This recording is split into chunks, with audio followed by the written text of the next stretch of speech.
I want to do a quick shout out to Lindsay for that beautiful and fantastic voice acting for RWBY at the end of this episode. Hands down, probably the best piece of voice acting I've heard from RWBY's character yet. Like, that was really good. And I don't think any of us have the right to fault her for how good that sounded. Just the emotions in the scene. Actually, it's not even the voice acting. It's the entire scene. Just the way it was animated, to the way you see the camera pan a little bit. You see how Yang's reaction was, RWBY's reaction, and then you see Weiss in the background, her reaction, and then you see, John and all their reaction. Just the entire scene, the entire segment was fantastic. Rooster Teeth, you outdid yourself with that scene. That reunion scene where these three finally meet up once again. It was truly beautiful. And I can't wait to see when Blake finally joins back with the crew and see what everybody's reaction is then. But once again, I just want to say, fantastic job, Lindsay. You did a really good job with those lines in this episode. So, with that being said, though, I just want to point out something. Was that Lenny Pator for the shop owner in this episode? Like, was he voicing that shop owner? I could have swore that was Lenny Pator. I could be wrong, but I could have swore it was. But anyways, though, let's talk about the beginning before I talk about the ending. Because there's a lot of stuff, a lot of important details that happen towards the end of this episode. But I want to save that for later on in this video, and let's discuss the starting point. What Qrow was doing. So, it's very apparent after seeing the episode start off that all of those huntsmen that Qrow was trying to find are long gone.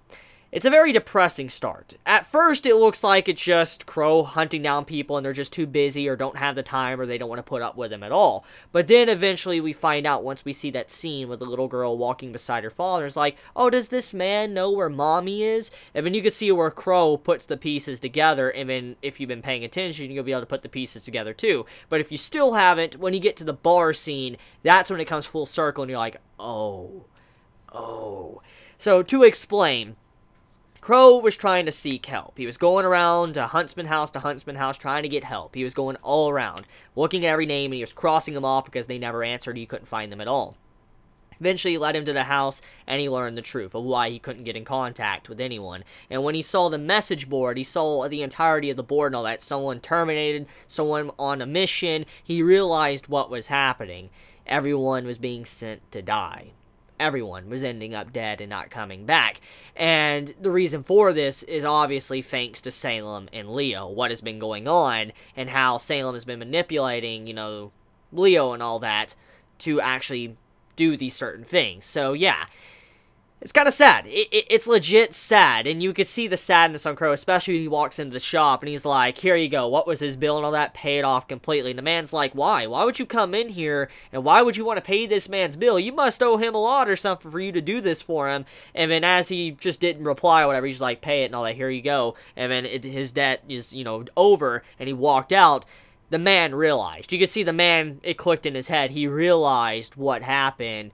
The man is gone. He's not coming back. And that was an emotional moment. I just gotta say, very, very emotional and sad stuff for this episode. But, wow, what a start. It's just, I feel bad for Qrow. But anyways, moving over into the Raven and Yang stuff, because this is actually a really important segment. And like I've been saying for a couple episodes now, this is something that's been built up since, like, very, very long ago, many seasons ago, this has been built up, and we've been waiting forever now to see Yang and Raven sit down, have a convo, and get everything on the table and find out kind of the truth for why Raven did so-and-so. We didn't get all of our questions answered, but even then, though, we got enough to kind of get some clarification. There was some solid progression with the middle half of the episode, and many might think this episode is a lot better compared to the last one, because there was a lot of progression, or at least details kind of explain. So to dive right into it, we can obviously see that Raven is not really even that nice to her own daughter, and we could see once the conversation was over, Raven was very aware that she actually wasn't that nice to begin with, and that's probably just a problem overall. And I'm going to assume, now I don't think this is exactly what happened, there can be some things wrong here, but I'm going to assume that most likely when she was talking about herself and then Qrow, I'm assuming that the reason why she's a part of this bandit group and, you know, all the truth about Salem and stuff and magic, I feel like she probably ran away. Something tells me the reason why she's out here by herself, why she's separated, is because she ran away. She is no longer wanting to be a part of it because she got scared or something and she ran away. And she probably blames herself, and that's probably why she acts so bitter and angry, is because she realizes what she did or how wrong she was. And I feel like that's one of the big issues here. But let's get back into the details, though. But you can see that Yang and Raven, they're kind of like bickering back and forth. And you see that Yang is not putting up with her mother's, you know, crap at all. She's like, I'm not dealing with this. The way she was being very snarky towards her mother, or not believing her completely, it was a very good scene, just to show that Yang wasn't blinded. She wasn't just going to assume that, oh, what her mother was saying was all good, or whatever, all truth. She was not believing it completely, and Weiss wasn't either, which shows how much Yang has developed and changed. But also, even though her objective, her goal was to find her mother, she's not blinded by this goal to not assume something else, and that's why she's there. But on top of that, though, even though she was there to find her mother, she was also there to finally get back with her sister, find Ruby once again, which, like I said, just shows how much she has changed as a character and what she has set before her, what she wants to accomplish. So, yeah, anyways, Yang and Weiss, they get, like, up to speed with what's going on. They find out about the truth of, you know, what Salem's trying to do, you know, the leader of the Grimm and all that. You know, they find out about magic. I mean, all these little details back and forth. They're starting to learn the truth about everything and getting up to speed with, you know, Ruby and all of them. So, that right there, nice stuff. It was nice to see them getting clarification, but there was a big thing that did pop up and was finally answered, because it's been around for a while now, and many of us that have been watching this series have been questioning this for a while. Why can Raven turn into a Raven? We've known for a while. If you've been paying attention, there was constant scenes where we saw a Raven or a Qrow or whatever in the background of certain scenes, just following either Ruby or following, you know, Qrow. We just see these certain scenes, and we see a Qrow or a Raven always pop up. And many have theorized that that's obviously Raven turning into like a Raven, and then Qrow probably turning into a Qrow. We've all theorized this already. It's not anything that came out of nowhere. However, we all assume that they had this ability thanks to their semblance. They were able to do something like this because of their semblance, but no, that is actually not the case. It was clarified finally with this episode that is not their semblance, but most likely a curse. Very similar to Ozpin. Now, not to the exact extent where, you know, you can't die or whatever and you keep being reborn, but they most likely have been cursed, and Ozpin is to blame for this. Now, we don't know the exact details, because remember, we're hearing this from Raven, and Raven, like I said, I'm pegging her as someone that probably ran away from the truth, and she just didn't want to deal with it. She got scared or something, and that's what I assume is going on, and why she acts like she does. Why she acts so bitter and dark is because of that.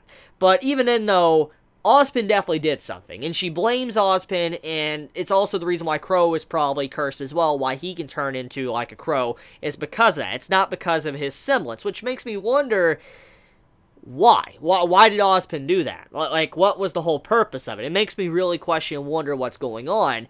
But time will tell us. We'll probably find out very soon, because Yang most likely is going to talk to Ozpin since Oscar is there. Yang probably is going to mention it probably to Qrow, which that brings up a very good thing I need to talk about. There was a scene in this episode, which was kind of skipped over, where Yang popped out of the portal and all that, and Qrow obviously thought it was Raven coming to see him, but then he realized it was Yang. That entire segment was cut off. He heard the motorbike and all that coming through the portal, and then, you know, Qrow realized who it was, and then that scene's done, and we move over into RWBY and all that, and then eventually meeting up with Yang and Weiss and all that. That's basically the scene. Rooster Teeth skipped over that segment, which makes me question, why did they do that? Did they do that because they just didn't want us to see the first interaction of Qrow and Yang meeting up, and then maybe Yang looking at Qrow and asking why or what happened, the truth or whatever? Or was there a reason? Maybe they're hinting at something. I mean, I'm very curious if that was deliberate and why they did that, or was that just accidental and they didn't even realize that it would have been better if they didn't skip that scene and probably give us details or something. But that's just my opinion there. So yeah, let's get into the finale of the episode. RWBY, Yang, and Weiss, they finally meet up. It's been a while. It's been a very long time, and they are finally back together. It's a very emotional scene. Not just the voice acting, but it's an emotional scene for the fans as well, because they've been separated. And I mean, the series is called RWBY. I mean, the initials is, you know, basically these characters. And obviously Blake is not there. And when Blake finally pops up, I feel like the emotions of the scene are just going to get a lot stronger. Because, I mean, look at what Weiss, how she acted and all that. You have it to where RWBY and Yang, they were hugging it out and all that, sisters finally meeting up. And then, you know, they looked at Weiss like, get over here and all that. And then they started hugging. It's a very great moment. It just shows that Weiss is back. She has her own family. She's back with her family. They're all back with their family. They are a team. They are a unit. They are a group. Just a very good scene overall. And when you see that, it makes you wonder, how is Blake going to react? How is Yang going to react and all that? When Blake finally comes back, what will they do? I mean, how will Blake react? Will she start tearing up? I'm just very curious on to see how Rooster Teeth handles that. But man, that final segment, it really just hit me right there in the gut, because seeing her cry, just seeing Weiss just cry and all that, feeling very lonely because she realizes, like, you know, at the same time she's happy to see them, but she felt lonely, but then calling her over, that was just great. Very good stuff overall. So yeah, that's about it. Let me know your thoughts in the comments below, how you felt about this week's episode of RWBY. Did you enjoy it? Did you hate it? Please be honest in the comments below. How do you feel about the details? How do you feel about what's going on with, you know, the elite huntsmen and all that, how they're being killed off? How do you feel about what Raven said to Yang? How do you feel about, you know, the truth about Qrow and Raven? Please be honest in the comments below. I love you all, and please be safe. If you enjoy my content, please subscribe, and if you like this video, please leave a like. Please be safe. Chibi out.